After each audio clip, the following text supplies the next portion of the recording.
છેલ્લા 3 મહિનાથી એસઆઈઆરની જે પ્રક્રિયા ચાલુ છે એ પ્રક્રિયામાં શરૂઆતમાં જ ક્યાંક ને ક્યાંક બંધ વાયણે તેલ રેડાળવું હોય એમ અમે કલેક્ટરશ્રીને આવેદન આપી અને જાણ કરી હતી કે આમાં ઘણા જે લોકો છે એના મત અધિકારથી વંચિત રહેશે.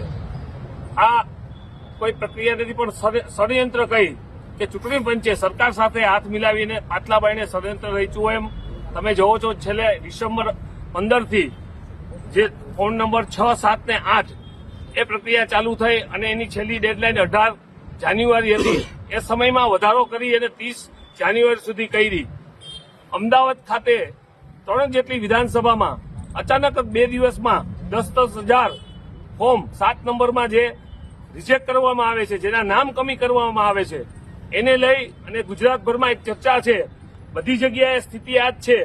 ક્યાંક ને ક્યાંક ભાજપના ઇશારે આ કામ થતું હોય, એઆરઓ હોય કે બીએલઓ હોય, કોઈ પણ જાણ વગર જેનો અધિકાર છે મતાધિકાર, એ અધિકાર છીનવાની વાત થઈ હોય.